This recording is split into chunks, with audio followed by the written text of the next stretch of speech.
welcome to our podcast organized by Gender Budget Watchdog Network. Today, with Alexandru and Kristian, we're going to speak about men and gender equality. Let's get to it. Why is it important to have more men involved in gender equality, advocacy, and the movement as it is? Gender equality is not just a woman issue. It's a fundamental human right that should concern each and every one of us.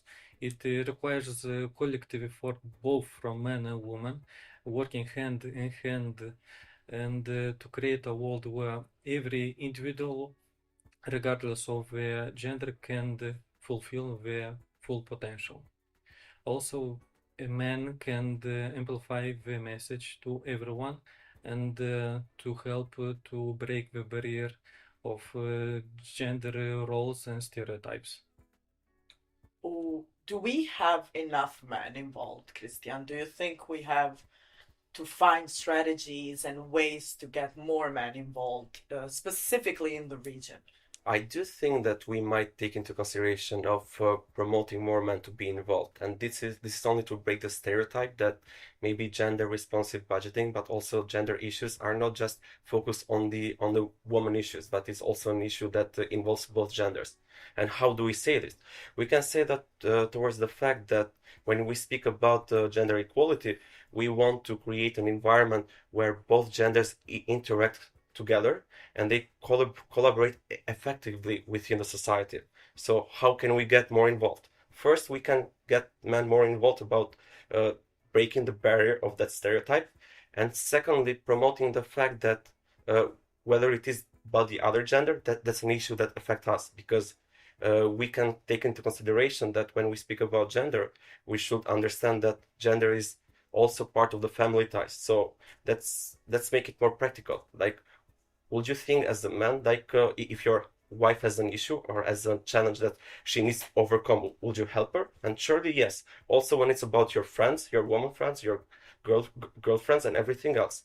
So in that sense, in that regard, men should be more involved into this idea about how we can advocate, but also how we can engage with local government and also civil servants in implementing better social policies where each needs and services of both genders are tackled.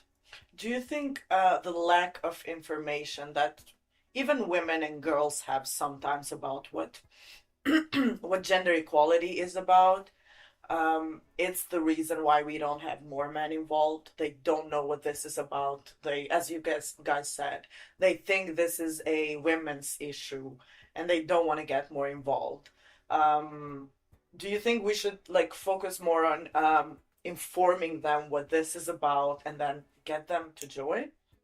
I do believe yes in this regard, mostly to the fact of how we do widespread this information and how we do clarify the roles and responsibility of each gender in helping each other in order for us to implement but also construct better policies for our social goods, for our social life. Let's say, for instance, like if we engage as civil society actors with local governments when they are trying to implement like annual programs and etc.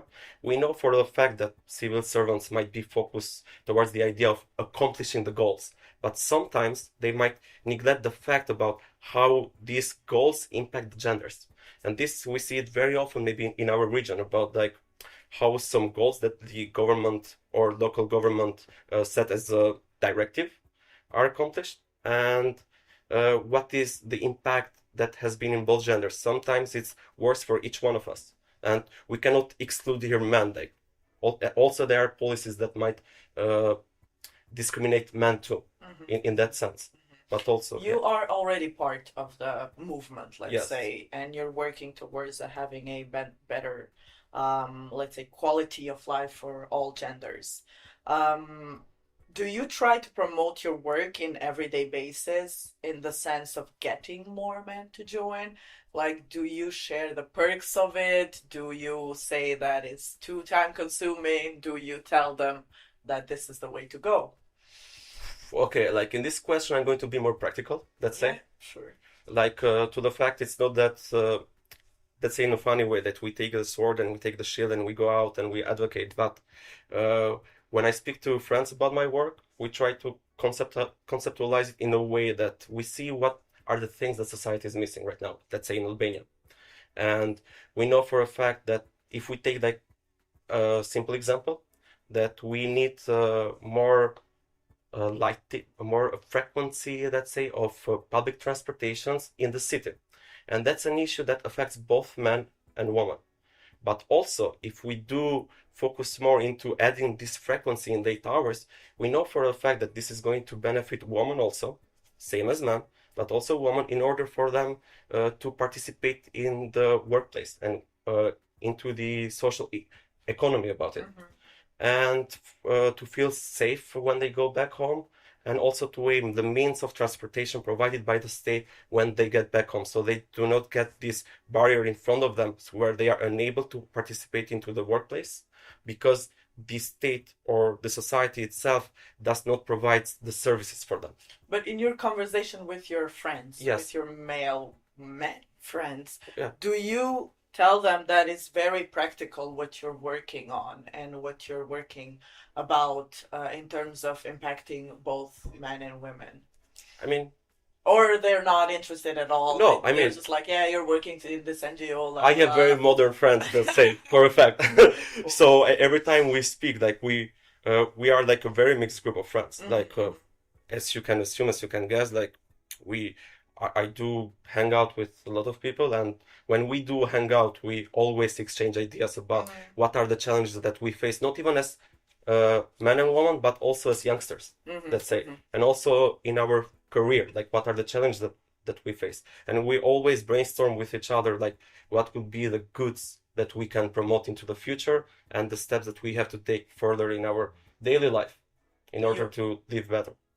You mentioned young generation. If we can go back to Moldova, how is the situation, you would say there, Alexandru, in the sense of, are young men like informed about a movement there, about the work that is being done to strengthen gender equality, or they're just careless?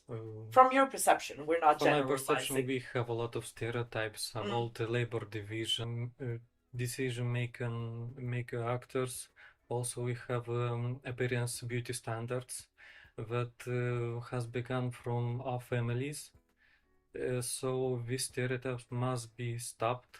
It will take time, force, and with the help maybe of the government, we can implement these policies in our life. Also, we need to change our lifestyle.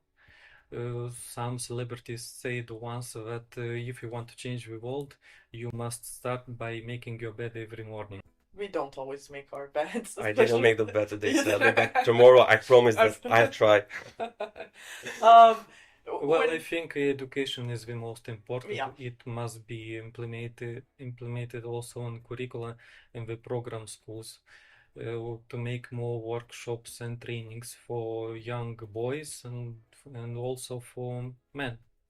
Do you think there is enough political will for our governments to work towards having it like a subject in schools, meaning gender equality, We like need to- something that shows that also the government wants to be involved?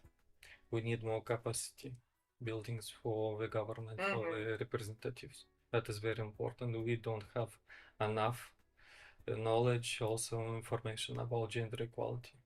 Even they don't have that information, which is a pity, because those are the lawmakers, and this is why, because it makes it like a civil society issue. It makes it like something that should be pushed forward from civil society, and not necessarily have that state impact and that government will to change everything. If we focus on gender responsive budgeting, let's talk like very practically when you meet with your friends.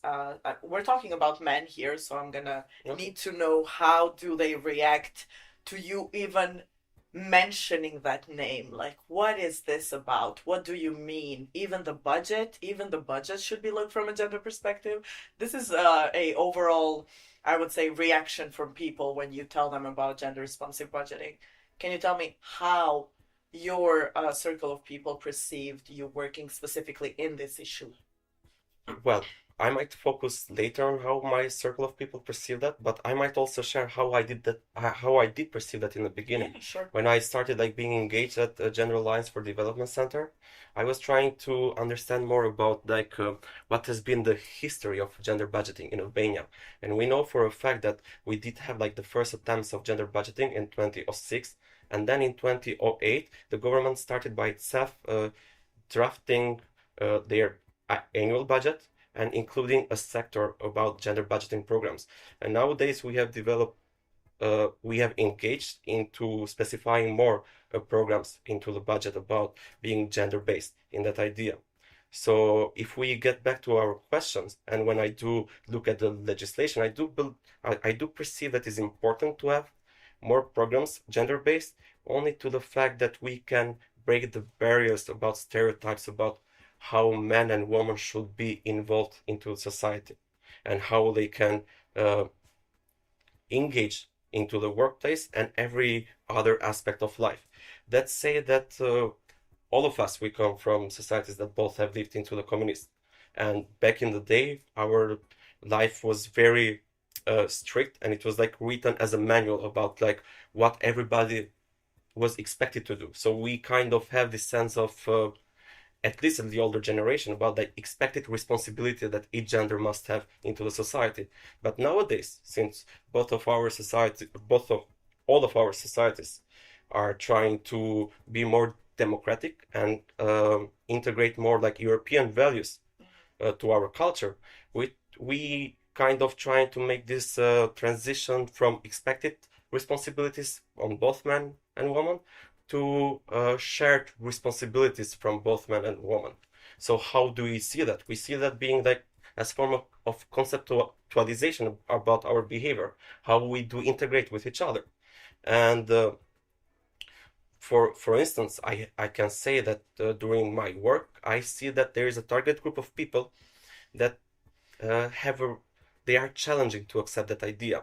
And even when they accept that idea, they are like stuck with the fact that the society itself does not provide the services for both gender to have shared responsibilities. And what do I say that? I do say that also about the fact how both men and women do share their responsibility within their family space. And for instance, let me take you for you an example. We do have that problem when we advocate into municipalities about how they manage waste. How they deal with waste management. And we know for a fact that considering that people that are part of the older generation, 35 years old plus, most of the women have this expected responsibility that comes from their education from the past. They should be more involved into the family roles. About they should stay more into the house, and they also expect themselves to provide more services within the house after they finish their jobs, their works. And how do I make the correlation with waste management? The fact is that if cities themselves, they do not have a better service, an efficient service about waste management and about how they do collect wastes from families, we know for a fact that this affects more women too, because they are the ones who are going to face this issue most of the times during their days. And do your friends interrupt you when you're telling all of talk this? Too much somehow. Let's go back to my question. How do they react? And not only friends, family, people that you work with, when you stay, because gender, you mentioned we started working on gender responsive budgeting a long time ago, but still to people it's a very not familiar term, very not familiar field. So when you mention that is specifically what you're working on, what's the reaction? Because that can tell us how much work we need to do in terms of informing them to join that. They're very supportive, but they kind of might not get it. Yeah. But not get it in the sense that why are you involved, but might not get it about how we can advocate for this. Like what is the methodology that we should use as private individuals in order to promote it. Let's say, but this is also in every other sector in Albania, per se. I must say that my friends, I talked about this project, and they are gender neutral or gender blind. Not everyone knows what is gender responsive budgeting. I try to explain them that if no country can truly develop if half of its population is left behind, so it's very important to have this gender responsive budgeting, this analyze this tool. Also, I'm explaining that this benefits also not women but men. You have about health, safety, economic development, decision makers, every aspect of the country can prosper, can improve. Apart from informing men what this is about and getting them to join, do you think we should also focus on promoting, as you said, that this benefits them too? And then we will have them Yes. want to join. Men want to see what they have from this, what is the advantage. So it's the most important tool we cannot change people, we can influence them. Do you think in Moldova and in Albania soon we're gonna have specifically gender responsive budgeting regulated by law and very obligatory for each financial organization to follow these steps soon? I do believe so, because in Albania we do have like a gender budgeting part of by obligatory means, part of on the state level, but also in the local governmental level. So maybe if we do continue with these steps and we do advocate more, we might also see it implemented and adjust to other institutions as well. Okay. What about Moldova? We had recently have a workshop in Ministry of Labor and Social Protection. It was a representative from Ministry of Finance. That is very important. So they know about this program and the future plans that has country. Okay, I know we're very short on time, but I'm gonna need you guys to send a message to men out there, especially young boys. Why do they need to join? And let's end it with those messages. This short podcast. Why they should join right now the movement. Well, do it for your mom. Do it for your mom. Sure. I think it's the future. It's the gender equality will be the future, and now it's maybe we can took the model from the Iceland. It's one of the leaders in gender equality. All the men, mostly the men, are very supportive in the initiatives of the women. This country has implemented gender equality policies, legislation about payment, equity payment, and political representation. So yeah.